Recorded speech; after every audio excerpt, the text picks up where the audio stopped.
Hey guys, welcome to the study with Mayank. मैं हूं आपका मयंक और आज ला रहा हूं मैं आपके लिए NCERT हिस्ट्री क्लास 8 के MCQ। आज इसी क्रम में आपका यहां पर अध्याय 10वां है। यहां पर हम दृश्य कलाओं की बदलती दुनिया इस चैप्टर से संबंधित प्रश्नों को देखेंगे। तो चलिए स्टार्ट करते हैं आज का वीडियो। देखते हैं मैं क्या क्या डिस्कस करना है यहाँ पर। आज का पहला प्रश्न है आपका, साम्राज्यवादी युग की कलाओं के नए रूपों के संदर्भ में निम्नलिखित कथनों पर विचार कीजिए।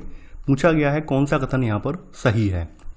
पहला है, 18वीं सदी से यूरोप के बहुत सारे कलाकार चित्रकारी की नई शैलियाँ और नई परंपराएं भी अपने साथ लाए थे। सेकंड, यूरोपीय कलाकार अपने साथ कल्पनावाद का विचार लेकर आए थे। थर्ड है, यूरोपीय कलाकार तैल चित्रों की तकनीक भी अपने साथ लाए थे।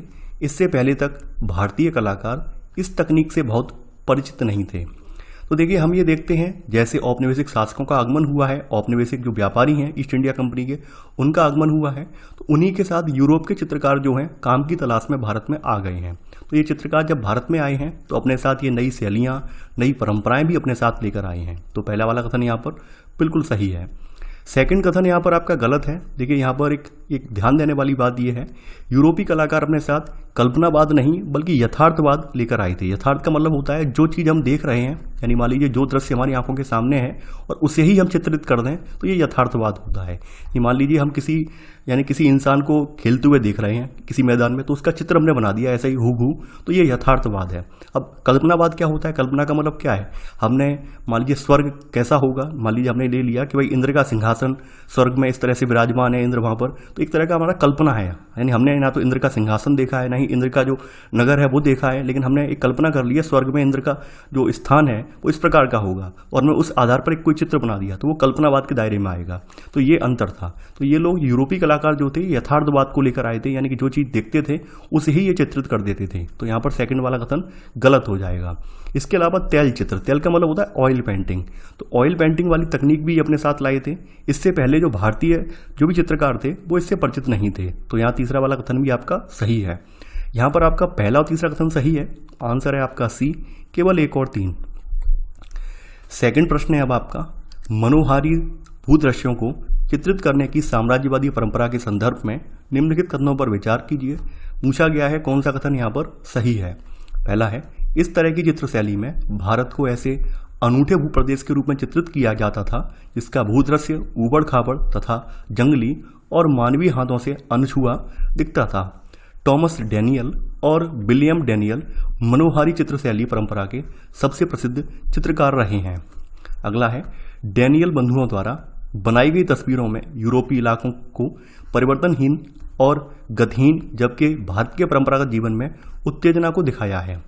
देखिए, यहाँ पर हम ये देखते हैं कि जो मनोहारी दृश्य जिसे हम बोलते हैं, जैसे प्रकृति के जो सीन हैं उनको यहाँ पे चित्रित करने की परंपरा भी देखी जा सकती है। तो इस तरह की चित्रशैली में आप ये देखते हैं भारत को यहाँ पर एक अनूठे भूप्रदेश के रूप में दिखाया गया था, यानी कि जैसा भारत है यहाँ पर यहाँ पर जो है पेड़ पौधे जो भी प्रकृति है यहाँ की, मान लीजिए पहाड़ पेड़ पौधे वन जो भी हैं उसी रूप में यहाँ पे दिखाया गया है। यानी इस तरह से दिखाने का प्रयास किया गया है कि इसको मानव ने बिल्कुल अनछुआ है, यानी मानव के द्वारा ये छुआ नहीं गया है, ऐसा पूरा प्रकृति के तरीके से ही मौजूद है। तो यहाँ पर पहला वाला कथन यहाँ पर बिल्कुल सही है। बात करें यहाँ पर, देखिए यहाँ पर टॉमस डैनियल और उनके भतीजे हैं विलियम डैनियल, वो इस परंपरा के सबसे प्रसिद्ध चित्रकार रहे हैं और ये लोग 1785 में 1785 में भारत आए हैं और भारत आने के बाद ये कलकत्ता से उत्तरी और दक्षिण भारत की यात्रा करते हुए 7 साल तक यहाँ रहे हैं। तो और इन्होंने यहाँ पर भारत के विभिन्न जगहों के चित्रों को अपने कैनवास पर उतारा है। यहाँ पर सेकंड वाला कथन आपका बिल्कुल सही है। अब देखिए यहाँ पर अगला है, डैनियल बंधुओं द्वारा बनाई गई तस्वीरों में यूरोपीय इलाकों को परिवर्तनहीन और गतिहीन जबकि भारत के परंपरागत जीवन में उत्तेजना को दिखाया है। ध्यान देने वाली बात यह है, इन्होंने तमाम तस्वीरों को जो अपने कैनवास पर उतारा है उसमें ये देखने को मिलता है जो भी यूरोपीय इलाके हैं उन्हें इन्होंने उत्तेजना पूर्वक दिखाया है, यानी वहाँ पर जीवन की गहमा गहमी है, लोग मतलब नाटकीय रूप से आवाजाही हो रही है। वहाँ पर आप देखेंगे आधुनिक जो गाड़ियाँ वगैरह हैं वहाँ पर वो भी जा रही हैं, अफसर वगैरह हैं वो भी निकल कर जा रहे हैं, तो वहाँ पर उन्हें उत्तेजना के रूप में दिखाया है। वहीं इन्होंने जब भी भारतीय इलाकों को चित्रित किया है, भारतीय इलाकों को अपने कैनवास पर उतारा है, तो वहाँ पर बिल्कुल गतिहीन और परिवर्तनहीन के रूप में दिखाया है, यानी भारतीय इलाकों को बिल्कुल इन्होंने कह सकते हैं बिल्कुल इसमें मतलब कोई परिवर्तन नहीं हुआ है, बिल्कुल जड़वत है, इस तरह से चित्रित किया है। तो यहाँ पर तीसरा वाला कथन गलत हो जाएगा क्योंकि ये उल्टा लिखा हुआ है, यानी यूरोपीय इलाकों को इन्होंने उत्तेजनापूर्वक दिखाया है, यानी वहाँ पर दिखाया गया है किस तरह से वहाँ पर एकदम उत्तेजक रूप से वहाँ पर नगरों का विकास हो रहा है। वहीं भारतीय जब परंपरा को दिखाया है, भारतीय किसी ग्राम को दिखाया है, तो उसे बिल्कुल गतिहीन और परिवर्तनहीन के रूप में दिखाया है। तो यहाँ पर आपका पहला दूसरा कथन सही है, आंसर है आपका ए, केवल एक और दो। तीसरा प्रश्न है अब आपका, ब्रिटिश कालीन विभिन्न भारतीय दृश्य कला शैलियों के संदर्भ में निम्नलिखित में से कौन सा युग्म सही सुमेलित है। नीचे दिए गए कूट की सहायता से आपका जो है सही उत्तर का चयन करना है। यहाँ पर सही उत्तर कौन सा है ये आपको बताना है। यहाँ पर पहला है उत्कीर्ण चित्र, लकड़ी या धातु के छापे से कागज पर बनाई गई तस्वीर। रूप चित्र, किसी व्यक्ति का ऐसा चित्र जिसमें उसके चेहरे और हाव भाव पर अधिक जोर दिया गया हो तो उसे रूप चित्र बताया गया है। जीवन अध्ययन, कलाकारों के लिए जीवित मॉडलों की मुद्राओं के आधार पर मानव आकृतियों का अध्ययन। देखिए यहाँ पे बात कर लेते हैं उत्कीर्ण चित्र की। तो उत्कीर्ण चित्र प्राय जो हैं वो लकड़ी या धातु पर खुदाई करके, यानी ये छापे जाते थे और इस छापे से कागज पर बनाई गई तस्वीरों को उत्कीर्ण चित्र के रूप में जाना जाता था। यानी उत्कीर्ण चित्र लकड़ी या धातु की खुदाई करके बनाए गए जो ठप्पे होते हैं इनसे कागज पर बनाए जाते थे। यानी पहले हमने किसी लकड़ी पर या फिर कोई धातु पर हमने कोई आकृति उकेर ली है और फिर उस आकृति के ऊपर हमने रंग लगाकर उसको कागज पर दबा दिया है, तो ऐसे करके ठप्पा लगाने से कागज पर चित्र बन जाएगा। तो इसे उत्कीर्ण चित्र कहा जाता था। पहला वाला कथन यहाँ बिल्कुल सही है। रूप चित्र की बात कर लें तो देखिए औपनिवेशिक भारत में ये बहुत ज़्यादा लोकप्रिय हुआ है। कला की ये वाली रूप चित्र वाली शैली बहुत लोकप्रिय हुई है। और यहाँ पर आप देखेंगे रूप चित्र में किसी व्यक्ति का ऐसा चित्र होता था जिसमें उसके चेहरे के हाव भाव इन पर अधिक जोर दिया जाता था। तो यहाँ पर सेकंड वाला कथन भी सही है। जीवन अध्ययन की बात कर लेते हैं। देखिए हम ये देखते हैं ये कलाकारों के लिए जीवित मॉडलों की मुद्राओं के आधार पर मानव आकृतियों का अध्ययन जो है ये जीवन अध्ययन में आता है। और आप ये देखेंगे कि यहाँ पर आप जो है जीवन अध्ययन से संबंधित जो भी तैल चित्रकारी है और छापे बनाने की जो नई विधियाँ हैं तो इनको लेकर जो ब्रिटिश कला संस्थान है इनमें प्रशिक्षण भी दिया जाता था। तो यहाँ पर तीसरा वाला कथन आपका सही है। तीनों ही कथन आपके यहाँ पर सही हैं। आंसर है आपका डी, तीसरे का डी, यानी उपरोक्त सभी। चौथा प्रश्न है अब आपका, औपनिवेशिक भारत में बेहद लोकप्रिय होने वाली कला शैली रूप चित्रकारी के संदर्भ में निम्नलिखित कथनों पर विचार कीजिए। पूछा गया है कौन सा कथन यहाँ पर सही है। रूप चित्रकारी के बारे में पूछा गया है, कौन सा कथन यहाँ पर सही है। पहला है आदमकद आकार के रूप चित्र बनाने की मौजूदा भारतीय परंपरा के विपरीत औपनिवेशिक रूप चित्र छोटे आकार के होते थे। अगला है रूप चित्रण की यह नई शैली इस साम्राज्य की वजह से पैदा हो रही ऐश्वर्यपूर्ण जीवन शैली, धन संपदा और रौब दाब को दर्शाने का भी आदर्श साधन थी। योहान जोफनी यूरोप से आने वाले इस शैली के सबसे प्रसिद्ध चित्रकारों में थे। देखिए हम यहाँ पर देखते हैं जो रूप चित्रण की जो शैली है ये भारत में काफ़ी लोकप्रिय भी हुई है, लेकिन ध्यान देने वाली बात यह है कि भारत में जो रूप चित्रण की शैली थी वो छोटे आकार वाली थी। यानी कि यहाँ पर छोटे आकार वाले रूप चित्र बनाए जाते थे, छोटे छोटे आकार वाले रूप चित्र बनाए जाते थे। जबकि यूरोप की जो रूप चित्रण शैली थी वो आदमकद, आदमकद का मतलब क्या होता है, आदमी के पूरा जो कद होता है, मान लीजिए आदमी का कद 5 फुट है, 5.5 फुट है, तो उसी आकार का हमने जो है एक चित्र बनाया है तो उसे आदमकद कहते हैं। तो औपनिवेशिक शासन के जो रूप चित्र बनाए जाते थे वो आदमकद होते थे, यानी जितनी आदमी की हाइट है ठीक उसी हाइट का जो चित्र बनाया जाता था। तो यहाँ पर आपका पहला कथन गलत हो जाएगा क्योंकि यहाँ पर गलत लिखा हुआ है। सेकंड है रूप चित्रण की ये नई शैली क्यों यहाँ पर लोकप्रिय हुई है। लोकप्रिय होने का रीजन क्या है, क्योंकि यहाँ पर ऐश्वर्यपूर्ण जीवन शैली है, धन संपदा है, रौब दाब इनको दर्शाने का आदर्श साधन भी है, क्योंकि यहाँ पे पूरा पूरा आदमी यहाँ पर चित्रित किया जा रहा है सेम उसकी हाइट का। तो एक तरीके से यहाँ पर जो धनाढ़ लोग हैं, संपन्न लोग हैं, वो इस तरह से अपने चित्र भी बनवा रहे थे। इस वजह से ये काफ़ी फेमस भी हुई है। बात कर लें यहाँ पर, देखिए यहाँ पर जो योहान जाफनी है, यानी योहान जोफनी है, ये यूरोप से आने वाले प्रसिद्ध चित्रकारों में से एक थे। इनका जन्म जो है जर्मनी में हुआ था, बाद में ये इंग्लैंड में जाके बस गए हैं और 1780 के दशक के मध्य में 5 साल के लिए ये भारत में भी आए हैं, 5 साल तक ये भारत में रहे हैं। तो यहाँ पर आपका तीसरा वाला कथन आपका सही है। यहाँ पर आपका दूसरा तीसरा कथन सही है, तो आंसर है आपका बी, केवल 2 और 3। पांचवा प्रश्न है अब आपका, योहान जोफनी के बनाए हुए चित्रों के संदर्भ में निम्नलिखित कथनों पर विचार कीजिए। पूछा गया है कौन सा कथन यहाँ पर सत्य है। पहला है इनमें भारतीयों को दब्बू और कमतर हैसियत में दिखाया गया है, वे अपने गोरे स्वामियों की सेवा कर रहे हैं। अगला है अंग्रेजों को श्रेष्ठतर और मालिकों के अंदाज में दिखाया गया है, वे अपने कपड़ों का प्रदर्शन कर रहे हैं, शाही अंदाज में खड़े हैं या दम्भपूर्वक बैठे हुए हैं और ऐश्वर्य भरा जीवन जीते हैं। देखिए यहाँ पर ध्यान देने वाली बात यह है, जितने भी आपके औपनिवेशिक यानी औपनिवेशिक काल में जितने भी यूरोपीय चित्रकार आए हैं उन्होंने हमेशा यूरोप के जो भी लोग हैं उनको अच्छी हैसियत वाला दिखाया है और वहीं भारतीयों को कम हैसियत वाला दिखाया गया है। उनके चित्रों की ये खास बात है, यानी जब भी भारत वालों को दिखाएंगे तो बिल्कुल नीचा या फिर कमतर दिखाएंगे और यूरोप वालों को बढ़ा चढ़ाकर दिखाएंगे, यूरोप वालों की वहाँ पर वाहवाही लूटेंगे। तो ये यहाँ पर हमें देखने को मिलता है। तो यहाँ पर पहला वाला कथन बिल्कुल सही है, इनमें भारतीयों को दब्बू और कमतर हैसियत में दिखाया गया है, यानी वे अपने गोरे भूस्वामियों की सेवा करते दिखाई दे रहे हैं इनके चित्रों में। वहीं इनके जो अंग्रेज जो भी शासक हैं वो श्रेष्ठतक मालिक के रूप में दिखाए गए हैं, श्रेष्ठतर मालिक के रूप में दिखाए गए हैं, यानी अच्छे खासे कपड़े पहने हैं, शाही अंदाज में खड़े हुए हैं और बैठे हुए हैं और उनके आगे पीछे जो भारतीय नौकर जो है खाना परोस रहे हैं, इस तरह से दिखाया गया है चित्रों में। तो यहाँ पर सेकंड वाला कथन भी सही है, दोनों ही कथन आपके यहाँ पर सही हैं। तो आंसर है आपका सी, 1 और 2 दोनों।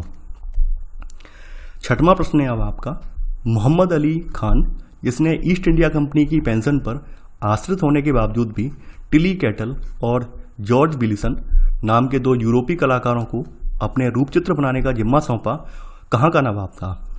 आरकोट, अवध, बंगाल, हैदराबाद। देखिए यहाँ पर आप देखेंगे कि जो मोहम्मद अली खान है इसकी भी जो है कह सकते हैं, इसकी भी जो है जो राज्य का जो क्षेत्र था वो छिन गया था और ये पेंशन पे पहुंच गया था। तो ये आरकोट का था, यानी आरकट या फिर कहेंगे आरकोट लिखा देखेंगे आप। तो ये इसने भी जो है उस समय की जो चित्रकारी की परंपरा है उस चित्रकारी परंपरा में अपने आप का खुद का भी यहाँ पर आप देखेंगे चित्र बनवाया है। इसके लिए इसने टिली कैटल और जॉर्ज बिलिसन नाम के 2 यूरोपीय कलाकारों को अपना चित्र बनाने का यहाँ पर जिम्मा सौंपा है। तो ये मोहम्मद अली खान जो है आरकोट का जो है नवाब हुआ करता था। तो यहाँ छठे का आंसर है आपका ए वाला। 7वां प्रश्न है अब आपका, साम्राज्यवादी कला की एक प्रमुख श्रेणी इतिहास की चित्रकारी के संदर्भ में निम्नलिखित कथनों पर विचार कीजिए। पूछा गया है यहाँ पर कौन सा कथन आपका जो है गलत है, ये आपको यहाँ बताना है। पहला है, इस श्रेणी के चित्रकार मुसाफिरों के ब्यौरों और रेखा चित्रों के आधार पर ब्रिटिश जनता को दिखाने के लिए भारत में ब्रिटिश कार्रवाइयों की सुंदर छवि तैयार करने की कोशिश करते थे। अगला है, इन तस्वीरों में भी अंग्रेजों का यशगान होता था, उनकी सत्ता, उनकी विजय और उनकी श्रेष्ठता इन चित्रों में केंद्र में होती थी। अगला है, इन इतिहास चित्रों में से एक शुरुआती चित्र 1762 में फ्रांसिस हेमन द्वारा बनाया गया था, जिसे लंदन स्थित वॉक्सहॉल गार्डन में सार्वजनिक प्रदर्शन के लिए रखा गया। देखिए यहाँ पर आप देखेंगे कि यहाँ पर इतिहास चित्रों का भी प्रचलन चला है, यानी कि तमाम जो चित्रकार आए हैं उन्होंने क्या है लोगों के जो विवरण हैं उन विवरणों के आधार पर, जैसे प्लासी का युद्ध है, किन किन के मध्य लड़ा गया है, किस प्रकार से लड़ा गया है, कौन जीता है, कौन हारा है, या फिर किन किन के मध्य संधियाँ हुई हैं, तो उन्होंने इन ब्यौरों के आधार पर चित्र भी बनाए हैं। तो यहाँ पर पहला वाला कथन बिल्कुल सही है। लेकिन ध्यान देने वाली बात यह है, यूरोपीय चित्रकारों ने यहाँ पर भी अंग्रेजों का यशगान अपना दिखाया है, यानी अपने चित्रों में अंग्रेजों का यशगान दिखाया है, उनकी सत्ता, उनकी विजय, उनकी श्रेष्ठता इनके चित्रों के केंद्र में होती थी। तो यहाँ पर सेकंड कथन भी सही है। आप देखेंगे इसी क्रम के जो इतिहास की चित्रकारी के क्रम में जो शुरुआती चित्र है वो 1762 में फ्रांसिस हेमन द्वारा बनाया गया था और इसे लंदन में स्थित वॉक्सहॉल गार्डन में सार्वजनिक प्रदर्शन के लिए भी रखा गया। तो यहाँ तीसरा वाला कथन भी सही है। यहाँ पर तीनों ही कथन आपके सही हैं, यानी यहाँ पर इनमें से कोई भी कथन गलत नहीं है। तो आंसर है 7वें का डी, इनमें से कोई नहीं। आप ये देखेंगे कि जो ब्रिटिश सैनिक जिन्होंने रंगपट्टनम में, आपको पता ही होगा कि रंगपट्टनम में टीपू सुल्तान की हत्या कर दी थी, यानी उसको हराया है, उसके बाद आप देखेंगे उसका भी एक लड़ाई का जो है चित्र बनवाया गया है। तो उस चित्र में आप देखेंगे जो वहाँ पर लड़ाई, यानी अंग्रेजों की तरफ से जिसने सेना को लीड किया है उसको यहाँ पर केंद्र में दिखाया गया है, यानी उसके लिए आप देखेंगे उसको एकदम उसका चित्र जो है प्रकाशित किया गया है। वहीं टीपू सुल्तान बाईं तरफ पड़ा हुआ है, टीपू सुल्तान को एकदम अंधकार के रूप में दिखाया गया है, यानी कि उसके कपड़े फाड़े हुए हैं। यानी आप समझ सकते हैं किस तरह से भारतीय शासकों का अपमान किया गया है और कैसे अंग्रेजों को महान दिखाया गया है। इस तरह का चित्रण हमें देखने को मिलता है। 8वां प्रश्न है अब आपका, कथन दिया है, कारण दिया है। कथन है, साम्राज्यवादी ऐतिहासिक चित्रों ने शाही फतेह की लोक स्मृतियां गढ़ने का भी प्रयास किया। कारण क्या है? उनकी कोशिश थी कि भारत और ब्रिटेन दोनों जगह अंग्रेजों की जीत आम जनता की स्मृति में बनी रहे और इस तरह वे अंग्रेजों को अजेय और सर्वशक्तिशाली साबित कर सकते हैं। देखिए यहाँ पर कथन बिल्कुल सही है, यानी जो साम्राज्यवादी ऐतिहासिक चित्र हैं इनमें शाही फतेह की लोक स्मृतियाँ गढ़ने का प्रयास किया गया है, यानी जो भी भारत पर अंग्रेजों के विजय अभियान रहे हैं भारतीय शासकों के विरुद्ध, उन सभी को यहाँ पर महिमा मंडित किया गया है। तो कोशिश क्या है इनकी? कोशिश यही है कि भारत और ब्रिटेन दोनों जगह जो अंग्रेजों की जीत है ये आम जनता की स्मृति में बनी रहे और ऐसे करके लोगों को ये विश्वास हो जाए कि अंग्रेजी शासन अजेय है, सर्वशक्तिशाली है, यानी कोई इसको झुका नहीं सकता है। तो यहाँ पर आपका कथन और कारण दोनों ही सही हैं, यानी ए और आर दोनों ही सही हैं। तो आर ए का सही स्पष्टीकरण है। तो 8वें का आंसर होगा आपका ए वाला। नमा प्रश्न है अब आपका, निम्नलिखित में से कौन सी विधा या विधाएं और शैली, यहाँ पे पूछा गया है, यानी निम्न में से कौन सी विधा या विधाएं और शैली या शैलियाँ अंग्रेजों के माध्यम से भारत आईं? भित्ति चित्र, लघु चित्र, परिप्रेक्ष्य विधा या खर्रा चित्र। देखिए यहाँ पर भित्ति चित्र का अर्थ ये होता है दीवार पर बना चित्र। तो आप देखेंगे भित्ति चित्र जो है भारत की स्थानीय परंपरा रही है और लगभग आप देखेंगे जितने भी शासक हैं, या टीपू सुल्तान हो या फिर अन्य जगहों के शासक हों, तो इनके दरबार में भी भित्ति चित्र आपको देखने को मिलेंगे। लघु चित्र की परंपरा जो होती है यानी छोटे चित्र हैं, और ये मध्यकाल में भारतीय कलाकारों के द्वारा बनाई जाने वाली कला का द्योतक हैं।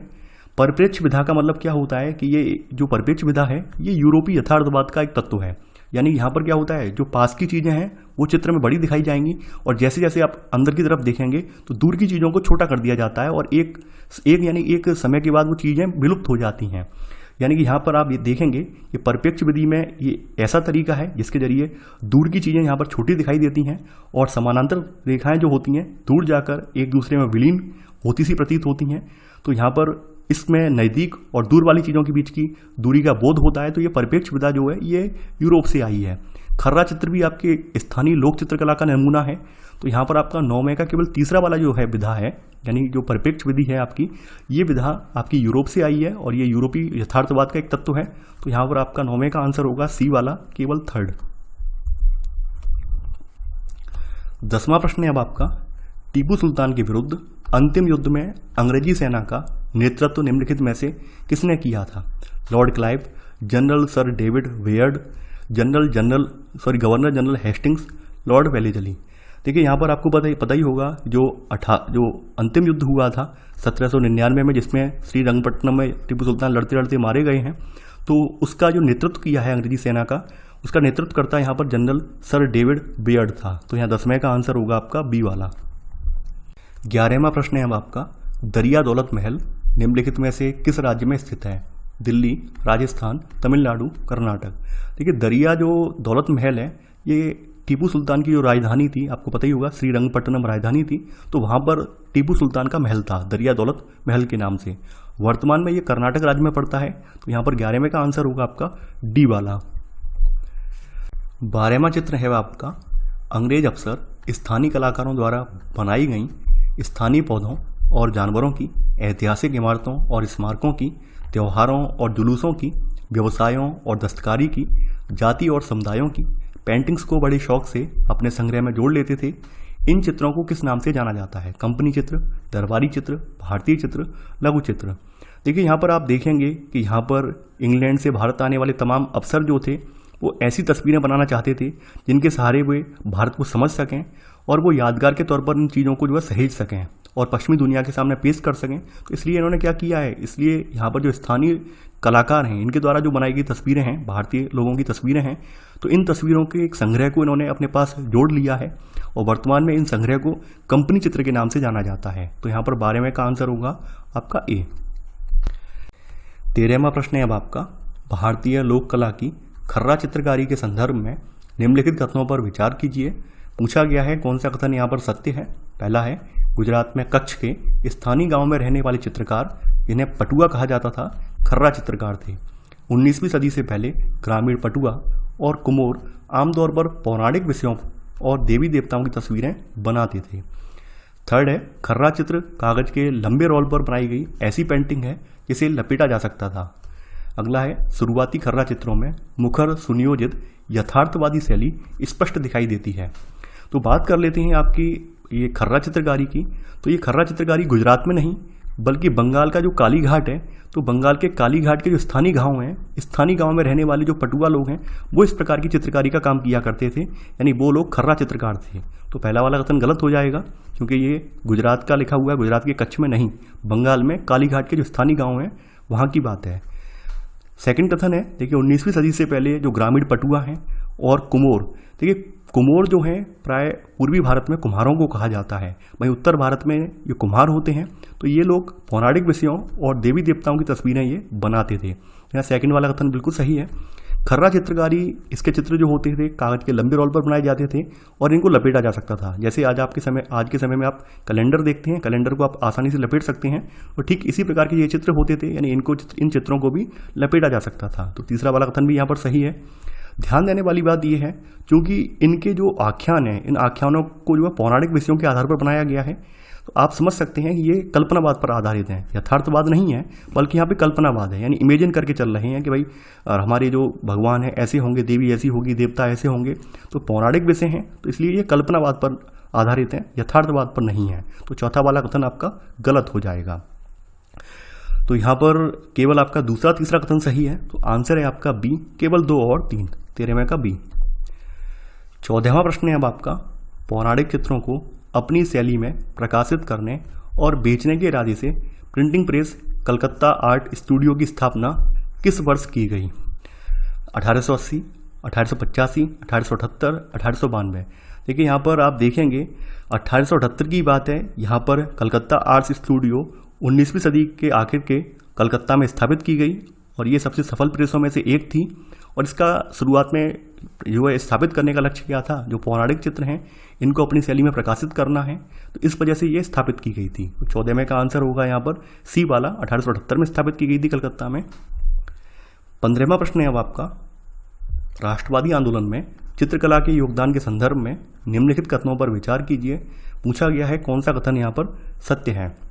पहला है, राष्ट्रवाद के प्रचार प्रसार के चलते प्रारंभिक 18वीं सदी की जनसाधारण के इस्तेमाल की तस्वीरों में राष्ट्रवादी संदेश दिए जाने लगे। अगला है, राष्ट्रवादी तस्वीरों में भारत माता को देवी के रूप में दिखाया जाता था, जो राष्ट्रीय झंडा लिए हुए होती हैं। आप अगर थोड़ा सा यहाँ पे लॉजिकली सोचें तो आप ये पाएंगे 18वीं सदी में जनचेतना नहीं आई थी। 18वीं सदी का समय जानते हैं कौन सा हो गया? 1701 से लेकर 1799 के बीच का जो समय है वो 18वीं सदी का समय बोला जाएगा। ये 1700 से लेकर 1799 के बीच का जो समय है वो 18वीं सदी का समय बोला जाएगा। और आप समझ सकते हैं उस समय तो अंग्रेजी शासन स्थापित भी नहीं हो पाया था, यानी वहाँ पर शुरुआत हुई थी, अंग्रेजी शासन की धीरे धीरे स्थापित होने की शुरुआत हुई थी। तो ये जो जनसाधारण में राष्ट्रीय आंदोलन में जो तस्वीरों का सहारा लिया गया है ये 20वीं सदी में लिया गया है। ठीक है, ये 20वीं सदी की जो है यानी आंदोलन है, तो 20वीं सदी के आंदोलन में यहाँ पर चित्रकारी का सहारा लिया गया है। तो पहला वाला कथन गलत हो जाएगा। राष्ट्रवाद के प्रचार प्रसार के चलते प्रारंभिक 20वीं सदी की जनसाधारण के इस्तेमाल की तस्वीरों में राष्ट्रवादी संदेश दिए जाने लगे थे। बात करें, देखिए यहाँ पर आप देखेंगे जिस तरह से फ्रांस वालों ने अपना जो राष्ट्रीय प्रतीक है वो एक लेडी को बनाया था, स्त्री को बनाया था, तो यहाँ पर भी फ्रांसीसी क्रांति से यहाँ पर आप देखेंगे अब प्रेरित होकर यहाँ के भी जो राष्ट्रवादी नेता हैं इन्होंने अभी भारत माता की तस्वीर को गढ़ा है। और भारत माता की तस्वीर को यहाँ पर आप दिखाया है, यानी कि राष्ट्रवादी तस्वीरों में भारत माता को देवी के रूप में दिखाया जाता था और जो कि राष्ट्रीय झंडा लिए हुए होती हैं। यहाँ पर सेकंड वाला कथन यहाँ पर बिल्कुल सही है। यहाँ पर सेकंड कथन सही है, तो 15वें का आंसर होगा आपका बी वाला, केवल सेकंड। 16वां प्रश्न है अब आपका, 19वीं सदी के मध्य तक यूरोप से कई छाया चित्रकारों ने भारत आकर तस्वीरें खींची, स्टूडियो खोले और छाया चित्रकारी की कला को बढ़ावा देने के लिए छाया चित्रकारी से जुड़ी समितियों का गठन किया। कारण, कुछ रूप चित्रकार थे जो अंग्रेज अफसरों की तस्वीरें खींचने लगे थे। इन तस्वीरों में अंग्रेज अफसरों का भारतीय जनता पर अत्याचार को दिखाया जाता था। छाया चित्रकारी का मतलब क्या हो गया? यहाँ पर आपको पता ही होगा 1816 में कैमरा का आविष्कार हुआ है। तो कैमरा के आविष्कार के बाद जो बिल्कुल चित्रकारी की दुनिया है बदल गई है और कैमरा से खींचे हुए चित्रों को छाया चित्र कहा जाता है। आप लोग इतना तो जानते ही होंगे। तो 19वीं सदी में जब आप देखेंगे 1816 में कैमरे का आविष्कार हो गया है, कुछ सालों बाद कैमरे का प्रचलन बढ़ चला है। तो उसी क्रम में यूरोप से तमाम जो छाया चित्रकार हैं वो भी भारत में आए हैं, उन्होंने तमाम तस्वीरें खींची हैं, स्टूडियो खोले हैं और छाया चित्रकारी की कला को बढ़ावा देने के लिए इससे जुड़ी समितियों का गठन भी किया है। तो कथन यहाँ बिल्कुल सही है। देखिए यहाँ पर ध्यान देने वाली बात यह है कि इन्होंने जो भी अंग्रेजों की तस्वीरें खींची हैं तो अंग्रेज अफसरों को इन्होंने रौबीले और ताकतवर अंदाज में दिखाया है। हालांकि इन्होंने भारतीय जनता पर जो अंग्रेज अफसरों का अत्याचार था उसकी तस्वीरें इन्होंने ज़्यादा नहीं ली हैं। तो यहाँ कारण गलत हो जाएगा। यहाँ पर कथन केवल सही है, यानी ए सही है लेकिन आर गलत है। तो 16वें का आंसर होगा आपका सी वाला। 17वां प्रश्न है अब आपका, 1860 के दशक के आरंभ में भारत आए सैमुअल बूर्ने ने बूर्ने एंड शेफर्ड के नाम से एक छाया चित्रकारी स्टूडियो की स्थापना कहाँ पर की थी? दिल्ली, बॉम्बे, सूरत, कलकत्ता। देखिए यहाँ पर आप देखेंगे सैमुअल बूर्ने जो हैं ये 1860 के दशक में भारत में आए हैं और इन्होंने कलकत्ता में बूर्ने एंड शेफर्ड के नाम से एक छाया चित्रकारी स्टूडियो की स्थापना की थी और उस समय ये कलकत्ता का सबसे प्रसिद्ध स्टूडियो था। तो 17वें का आंसर होगा आपका डी वाला। 18वां प्रश्न है अब आपका, 19वीं सदी के मध्य में ब्रिटिश शासन के अंतर्गत विक्टोरिया टर्मिनस रेलवे स्टेशन का निर्माण भारत के किस शहर में किया गया? बॉम्बे, मद्रास, अहमदाबाद, दिल्ली। हम यहाँ पर देखते हैं कि ब्रिटिश शासन के साथ वास्तुशैली जो है उसमें भी बदलाव आया है। और आप देखेंगे जो विक्टोरिया टर्मिनस रेलवे स्टेशन है वो बॉम्बे का ही रेलवे स्टेशन है और यहाँ पर इसे गॉथिक शैली में बनाया गया है, यानी इसमें नुकीली मेहराबें हैं और यहाँ पर लंबाई पर जोर देती संरचनाएं दिखाई देती हैं आपको देखने पर। तो ये गॉथिक शैली में बनाया गया है और ये बॉम्बे में स्थित है, यानी आज के मुंबई में स्थित है। तो 18वें का आंसर है यहाँ पर ए वाला। 19वां प्रश्न है अब आपका, आधुनिक और राष्ट्रीय कला शैली विकसित करने में योगदान देने वाले राजा रवि वर्मा के संदर्भ में निम्नलिखित कथनों पर विचार कीजिए। पूछा गया है कौन सा कथन यहाँ पर सत्य है। पहला है, रवि वर्मा मद्रास में त्रावणकोर के महाराजाओं के परिवार से थे और उन्हें राजा कहकर ही संबोधित किया जाता था। अगला है, उन्होंने तैल चित्रकारी और यथार्थपरक जीवन अध्ययन की पश्चिमी कला पर महारत हासिल की, परंतु भारतीय पुराणों के चित्र बनाए। अगला है, उन्होंने रामायण और महाभारत के अनगिनत दृश्यों को किरमिच का मतलब होता है कैनवास पर उतारा। बात कर लेते हैं, देखिए यहाँ पर जो राजा रवि वर्मा है ये केरल की त्रावणकोर रियासत से थे, यानी कि वो केरल का जो त्रावणकोर है महाराजाओं का परिवार वहाँ से बिलोंग करते थे, मद्रास से नहीं। तो यहाँ पहला वाला कथन गलत हो जाएगा। यानी रवि वर्मा केरल में त्रावणकोर के महाराजाओं के परिवार से थे और उन्हें राजा कहकर ही संबोधित किया जाता था। इन्होंने जो तैल चित्रकारी है और जो यथार्थपरक जीवन अध्ययन है ये पश्चिमी कला से इन्होंने सीखा है, लेकिन ध्यान देने वाली बात यह है ये पश्चिमी कला से इन्होंने ये चीज़ सीखी जरूर है, लेकिन फिर भी इन्होंने जो भी चित्र बनाए हैं वो भारतीय पौराणिक ग्रंथों से बनाए हैं, यानी भारतीय पुराणों के चित्र बनाए हैं। तो यहाँ सेकंड वाला कथन बिल्कुल सही है। इनके जो विषय थे खास करके वो रामायण और महाभारत के अनगिनत दृश्य थे, तो और इन्होंने इसे अपने कैनवास पर यानी किरमिच पर उतारा है। कैनवास का मतलब यही होता है जहाँ पर जिस पेज पर या जो भी फ्रेम है उस फ्रेम पर चित्र उतारा जाता है उसे कैनवास या किरमिच कहा जाता है। या तीसरा वाला कथन भी सही है। राजा रवि वर्मा की जो दीवानगी है वो इतनी ज़्यादा थी कि आप देखेंगे जितने उस समय के जितने भी राजमहल हुआ करते थे उन सभी जगह पर राजा रवि वर्मा के चित्रों की भरमार थी, यानी लोग इनको लेने के लिए लालायित हो रहे थे, इतने ज़्यादा ये चित्र रियलिस्टिक दिखते थे, यानी बिल्कुल यथार्थ चित्र दिखते थे। तो यहाँ पर आप देखेंगे केवल सेकंड और थर्ड कथन सही है, तो आंसर है आपका बी, केवल 2 और 3। 20वां प्रश्न है अब आपका, बंगाल में राष्ट्रवादी अवनींद्रनाथ टैगोर के द्वारा किए गए चित्रकला के विकास के संदर्भ में निम्नलिखित कथनों में से कौन सा सही नहीं है। पहला है, अवनींद्रनाथ टैगोर और इनके समूह ने पश्चिमी कला परंपराओं को भारत में नई ऊंचाई पर पहुंचाया। सेकंड, उनका मानना था कि पेंटिंग की असली भारतीय शैली गैर पश्चिमी कला परंपराओं पर आधारित होनी चाहिए और उसे पूर्वी दुनिया के आध्यात्मिक तत्व को पकड़ना चाहिए। अगला है, इस समूह ने तैल चित्रकारी और यथार्थपरक शैली से दूरी बनाई और लघु चित्रों की मध्यकालीन भारतीय परंपरा और अजंता में बनी भित्ति चित्रों की प्राचीन कला से प्रेरणा ली। अवनींद्रनाथ और उनके विद्यार्थी नंदलाल बोस केवल पुरानी शैलियों का अनुकरण ही नहीं कर रहे थे, बल्कि पुरानी शैली में संशोधन किए और उसे अपने ढंग से अपनाया।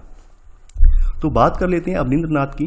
बंगाल में ये राष्ट्रवादी कलाकारों का एक नया समूह है और ये रविन्द्रनाथ टैगोर के भतीजे हैं, जो अवनींद्रनाथ टैगोर हैं, और इन्होंने यहाँ पर आप देखेंगे पश्चिमी जो कला परंपराएं हैं इनको खारिज कर दिया है, यानी पश्चिमी कला परंपराओं को भारत में नई ऊंचाई पर नहीं पहुंचाया है बल्कि इसको खारिज कर दिया है। यानी इन्होंने यहाँ तक अवनींद्रनाथ टैगोर के समूह ने ये बात कह दी है कि रवि वर्मा की जो कला है वो नकल आधारित है और पश्चिमी रंग ढंग से कहकर इन्होंने इसको खारिज कर दिया है। इन्होंने खास करके ऐलान किया है कि इस तरह की शैली जो है वो राष्ट्र के प्राचीन मिथकों और जनश्रुतियों को चित्रित करने के लिए उपयुक्त नहीं है।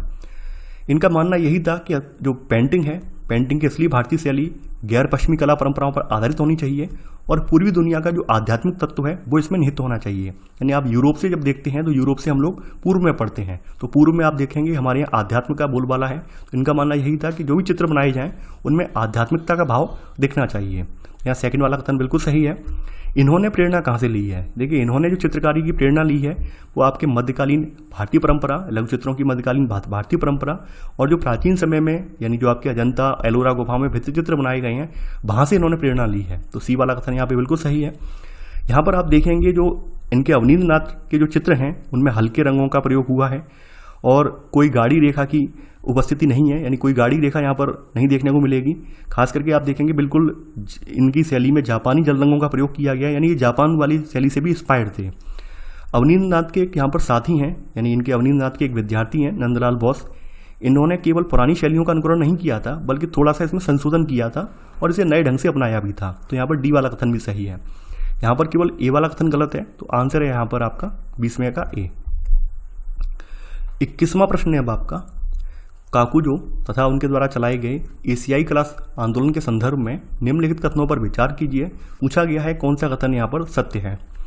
1904 में ओकाकुरा काकुजो ने अपनी किताब पूर्व के आदर्श the ideals of the East में एशियाई राष्ट्रों को पश्चिमी प्रभुत्व का मिलकर विरोध करने का आह्वान किया है।